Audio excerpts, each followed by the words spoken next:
அன்பார்ந்த பெரியவர்களே, தாய்மார்களே, தென்காசி நம்முடைய பாரதிய ஜனதா கட்சியினுடைய கட்சி மாவட்டத்தில் வாசுதேவநல்லூர் சட்டமன்ற தொகுதியில் இன்று காலையிலிருந்து பெரும் திறனாக பெரும் ஆர்வத்தோடு நம்முடைய தாய்மார்கள் சகோதரிகள் எல்லாம் தங்களுடைய அன்பு மலையை இங்கே பொழிந்து கொண்டிருக்கின்றார்கள். 1008 பொங்கல் பானை வேண்டும் என்று நம்முடைய மாவட்ட தலைவர் அருமை சகோதரர் ஆனந்தன் ஐயாசாமி அவர்கள் விருப்பப்பட்டார். 1200க்கும் மேற்பட்ட பொங்கல் பானைகளிலே பொங்கல் நடந்து கொண்டிருக்கிறது, பொங்கிக் கொண்டிருக்கிறது. பொங்கலே பொங்கல் என்று சூரிய பகவானை பார்த்து பஞ்சபூதங்களை பார்த்து எல்லா வளமும் எல்லா குடும்பத்திற்கும் வர வேண்டும் என்கின்ற வேண்டுதலையும் இப்பொழுது வைத்திருக்கின்றோம். இந்த அற்புதமான சமத்துவ பொங்கல் எல்லா மக்களையும் ஒருங்கிணைத்து ஒரே இடத்துல குடும்பமாக இந்த பொங்கல் விழாவை கொண்டாட வேண்டும் என்று தென்காசி மாவட்ட பாரதிய ஜனதா கட்சி அவர்கள் நினைத்து இதை சாத்தியமாக்கிக் கொண்டிருக்கின்றார்கள்.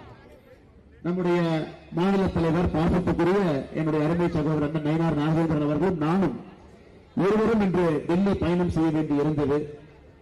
அண்ணன் முன்னாடி விமானத்தில் போறாங்க, நான் இந்த நிகழ்ச்சியை முடித்துவிட்டு பின்னாடியே வந்து விடுகின்றேன் என்று சொல்லிவிட்டு இந்த நிகழ்வுக்கு வந்திருக்கின்றேன். அருமை சொந்தங்களே, இப்பொழுதெல்லாம் இந்த மாவட்டத்திற்குள்ள காலை எடுத்து வைப்போமோ அப்பொழுதெல்லாம் என்னுடைய சொந்த கிராமத்தை பார்ப்பது போல இந்த மாவட்டத்தினுடைய மக்களை நான் பார்த்தேன். கண்ணுக்கெட்டிய தூரம் வரை பசுமை, யாரை பார்த்தாலும் கூட சிரிப்பிலே ஒரு நேர்மை, அவர்கள் உடுத்திருக்கக்கூடிய ஆடையிலே ஒரு எளிமை, பேசக்கூடிய வார்த்தையில ஒரு வைராக்கியம். நாம் ஏழை பணக்காரன் என்பதை தாண்டி இந்த புண்ணிய பூமியில நேர்மை என்கின்ற வார்த்தை ஒரு ஒரு மனிதனுடைய வாழ்க்கையில வாழ்ந்து கொண்டிருக்கக்கூடிய ஒரு புண்ணியமான பூமி, சாதாரண பூமி இல்லைங்க. அதனாலதான் பெரிய பெரிய மனிதர்கள் எல்லாம் இந்த பூமியில தங்களுடைய ஜென்மத்தை இங்கே எடுத்தார். ஐயா வெண்ணி காலடி அவர்களாக இருக்கட்டும், ஐயா போலித்தேவர் அவர்களாக இருக்கட்டும், ஐயா உண்டிவீரன் அவர்களாக இருக்கட்டும், ஒரே சட்டமன்ற தொகுதியில வாசுதேவநல்லூர்ல 3 சுதந்திர போராட்ட தியாகிகள் பிறந்திருக்கின்றார்கள் என்றால் இந்திய சரித்திரத்தில் இந்திய வரைபடத்தில் ஒரு சட்டமன்ற தொகுதியில 3 நபர்கள் இருந்ததாக நான் எங்கும் கேள்விப்பட்டதில்லை, படிப்பதில்லை. பக்கத்தில் செங்கோட்டை கட்டி போயிட்டீங்கன்னா ஐயா வாஞ்சிநாதன் அவருடைய ஊர், அதுவும் பக்கத்திலேயே, அதுவும் இந்த மாவட்டத்துக்குள்ள வந்துருது. மகாகவி சுப்பிரமணிய பாரதி அவர்களுடைய அழுத்தமான வரிகள் எல்லாம் எழுதப்பட்ட பூமியும் கூட இங்கதான் கடையும் பக்கத்தில்.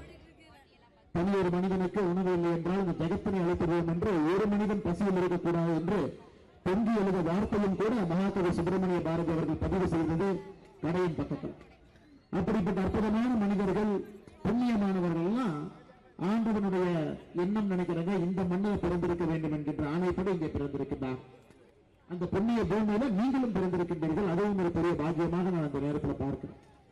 அருமை சொந்தங்களே, பொங்கல் விழாவை பொறுத்தவரை இன்னைக்கு கிராமத்துல மிக சீரும் சிறப்புமாக நாம் எல்லோரும் கூட ஒரு ஆண்டும் போகி பண்டிகை அன்னைக்கு பழைய பொருளெல்லாம் தூக்கி வீசி எரித்து உள்ளத்தில் இருக்கக்கூடிய அழுக்குகளையும் கூட தூக்கி எறிந்துவிட்டு உற்றார் உறவினர்களோடு சின்ன சின்ன பிரச்சனை, வயக்காட்டு பிரச்சனை, வேலி பிரச்சனை, சின்ன ஒரு மனஸ்தாபம், கல்யாணத்துக்கு பத்திரிகை கொடுக்கல, காதுகத்துக்கு பத்திரிகை கொடுக்கல, முறை செய்யல அப்படிங்கிற மனஸ்தாபம் இருந்தாலும் கூட அதை போகி பண்டிகையில விட்டுவிட்டு, இந்த போகி பண்டிகை என்னன்னாங்க, சின்ன சின்ன மனஸ்தாபம் எல்லாம் விட்டுற வரும்பொழுது ஒரு தாய்மார் கட்டிப்பிடிச்சு அழுதாங்க. அண்ணா பையன் 3 வருஷமா பேசல, பொங்கல் வச்சுட்டு இருக்கிறாங்க தாய்மார். அவங்களுடைய பொண்ணு கூட இருக்கிறாங்க, பேரன் கூட இருக்கிறாங்க. பிப்ரவரி 1ஆம் தேதி பங்கன் வச்சிருக்கிறோம், முறை செய்யணும், பையன் நான் பார்க்கல, 3 வருஷம் ஆச்சுன்னு கட்டி பிடிச்சு அழுதாங்க. அதனால நீங்க சென்னையில பையன் இருக்கிறான், கொஞ்சம் பேசி ஊருக்கு அனுப்பிச்சு வைங்க. நான் தாய்மாருக்கு உறுதி கொடுத்து விட்டு வந்தேன், அம்மா நீங்க எனக்கு அந்த நம்பர் மட்டும் கொடுங்க, நான் பேசி வீட்டுக்கு வர சொல்லி சாப்பிட வச்சு நான் சமாதானப்படுத்தி நான் திரும்ப தென்காசிக்கு அனுப்பி வைக்கின்றேன் என்று சொன்னேன். அது ஆனந்தன் ஐயாசாமி அவர்களும் பொறுப்பேற்று நான் நம்பரை வாங்கி கொடுக்கிறேன்னு சொல்லியிருக்கிறார். இது போன்ற சின்ன சின்ன விஷயங்கள் இருந்தா போகி பண்டிகை அன்னைக்கு விட்டுறணும். நம்மை அவர்கள் தவறாக பேசியிருக்கிறாங்க, நம்மை இழிவுபடுத்தியிருக்கிறார்கள் என்றாலும் கூட நம்முடைய பெரிய மனிதர் மன்னிப்பது என்பது ஒரு மனிதனுக்கு பிடித்திருக்கக்கூடிய ஒரு பெரிய குணமாக எப்பொழுதும் நான் பார்ப்பேன். அது போகி பண்டிகையில விட்டுருவோம். போகி பண்டிகை பொறுத்தவரை இன்னைக்கு போகி பண்டிகை, இன்னைக்கு நாளைக்கு போகி பண்டிகை. தை 1 15ஆம் தேதி பொங்கல் அன்னைக்கு எல்லோரையும் வரவழைத்து வீட்டில் இருக்கக்கூடிய நம்முடைய திருமணமாக இருந்தால் மருமகளுக்கு அந்த அந்த விஷயத்தை கொடுப்போம், அவர்களுக்கு அந்த பெருமையை கொடுப்போம், தாய்மார்களுக்கு அந்த பெருமையை கொடுப்போம். சின்ன பேத்தி இருந்தால் அந்த பெருமையை கொடுத்து பொங்கல் பானை எடுத்து பொங்கல் வைத்து எல்லோரையும் வரவழைத்து அந்த பொங்கல் எப்படி பொங்குதுன்னு ஆர்வமாக பார்த்து கொண்டிருப்போம். சூரிய பகவானுடைய சாட்சியாக பஞ்சபூதங்களை எல்லாம் சாட்சிக்கு துணைக்கு அழைத்து அந்த பொங்கல் விழா. எனக்கு மிகவும் பிடித்த பொங்கல் விழா அடுத்த நாள் வரக்கூடிய மாட்டு பொங்கல். நம்முடைய ஐந்தறிவு ஜீவன்களாக இருக்கக்கூடிய நம்முடைய மாடு, நம்முடைய ஆடு காலையில் எந்திரிச்சு எல்லாத்தையும் குளிப்பாட்டி மாட்டுடைய கொம்புக்கு பெயிண்ட் எல்லாம் அடிச்சு அந்த மாட்டை மிகச் சிறப்பாக அதுக்கு நாம சிங்காரிச்சு வீட்டில் இருக்கக்கூடிய ஒரு மனிதனை போல அந்த மாட்டுக்கு அவ்வளவு அற்புதமா பார்த்து அன்னைக்கு ஜல்லிக்கட்டு போட்டியிலிருந்து மாட்டு பொங்கலை வைத்து அந்த ஐந்தறிவு ஜீவனுக்கெல்லாம் ஒரு பெரிய மரியாதை. இதெல்லாம் கண் முன்னால் தொடர்ந்து நாம் செய்கின்ற காரணத்தினால கண் முன்னால் நிற்கிறது. இன்னைக்கு வாசுதேவன் போன்ற ஒரு கிராம பகுதிக்கு வரும் பொழுது அது அப்படியே பார்ப்பது போல் இருக்கிறது. இது ஏதோ ஒரு 1000 பேர் சேர்ந்து பொங்கல் வச்சாங்கன்னு தெரியலீங்க. 1000 குடும்பங்கள் 1000 இடத்துல ஒன்றாக பொங்கல் வைத்திருப்பதாகத்தான் நான் பார்க்கின்றேன். அப்படிப்பட்ட அற்புதமான ஒரு கிராமிய சூழ்நிலையை ஒரு குடும்பமாக இருக்கக்கூடிய இந்த விழாவை கண் முன்னால் இருக்கிறது. அருமை சொந்தங்களே, இந்த மண்ணை பற்றி இன்னொன்னு சொல்லணும். இன்னைக்கு மேடையில் இருக்கக்கூடிய தலைவருடைய பெயரை எல்லாம் சொல்ல வேண்டிய நேரம் எனக்கு வந்துருச்சு. நம்முடைய தென்னிந்திய பார்வர்ட் பிளாக்கினுடைய தலைவர் அண்ணன் திருமாறன் அவர்கள் இருக்கின்றார்கள்.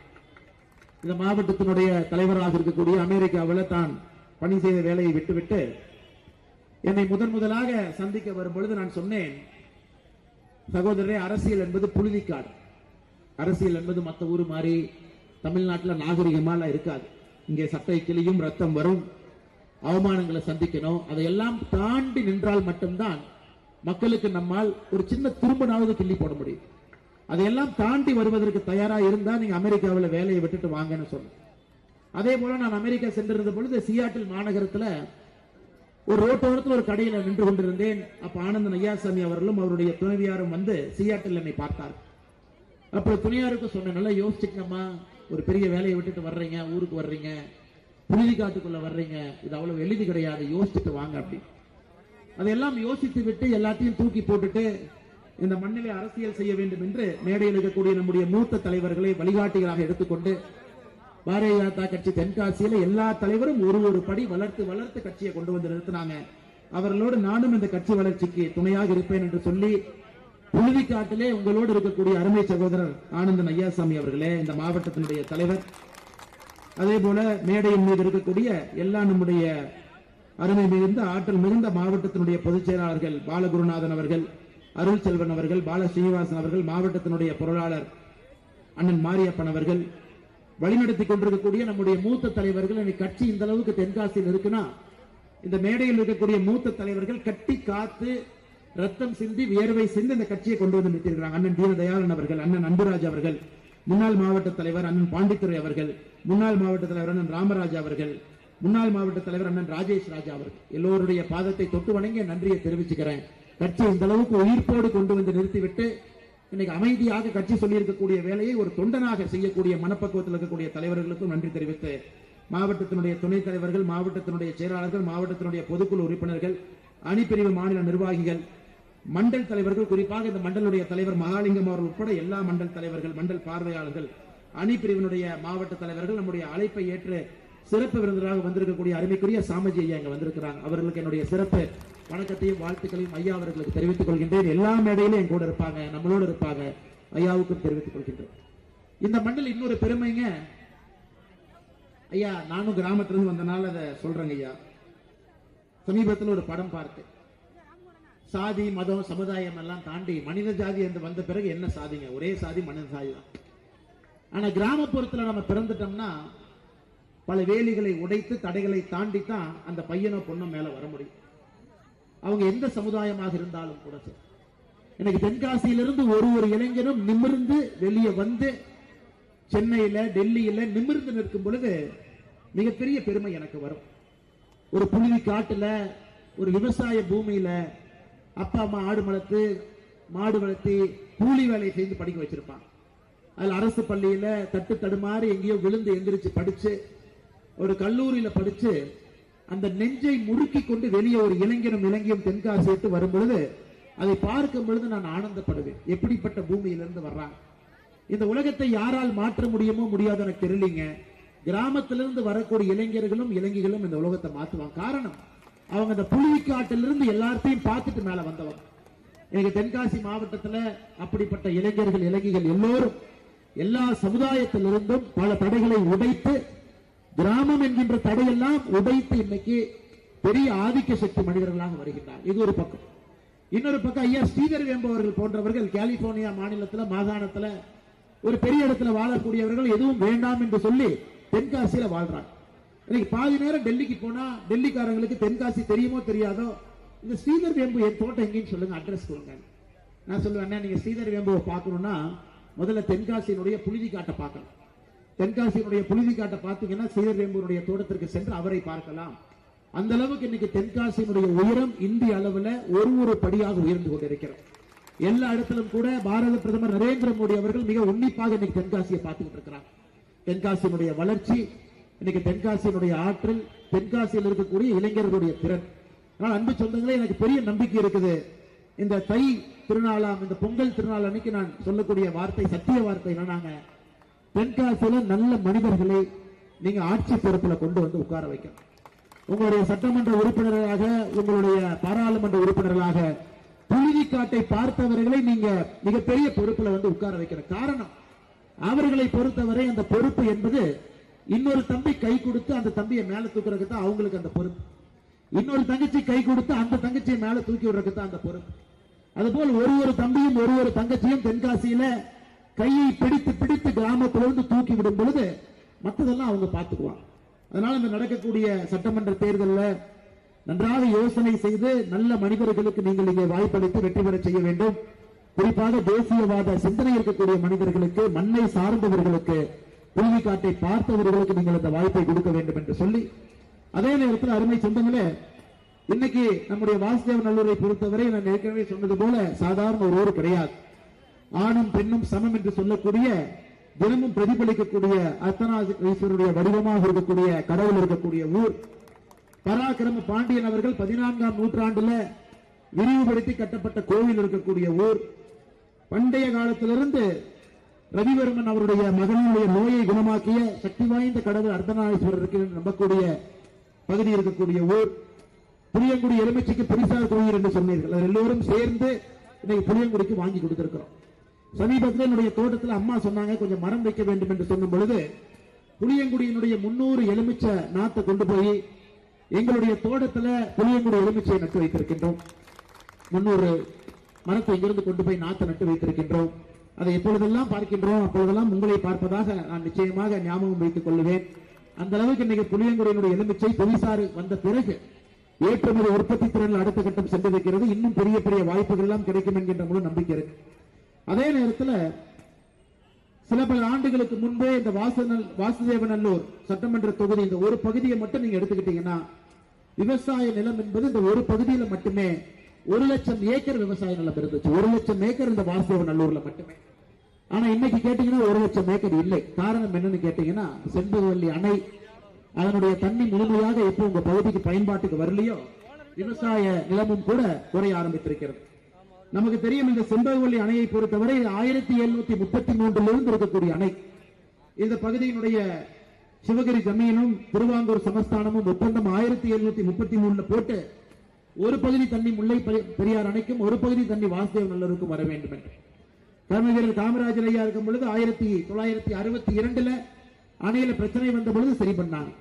அதன் பிறகு புரட்சி தலைவர் டாக்டர் எம்ஜிஆர் ஐயா இருக்கும் பொழுது 1982 பிரச்சனை வந்த பொழுது அந்த செலவுக்கு பணத்தையும் இங்கிருந்து அனுப்பிச்சு விட்டாங்க.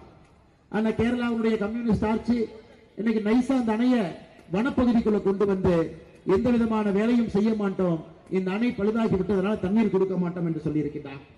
திராவிட முன்னேற்ற கழகத்தினுடைய தேர்தல் வாக்குறுதி 84 நாங்க ஆட்சிக்கு வந்த உடனே செண்பகவல்லி அணையை சரி செய்து புனரமைத்து தண்ணியை வாசுதேவநல்லூரை கொண்டு வருவோம் என்று சொன்னார்கள்.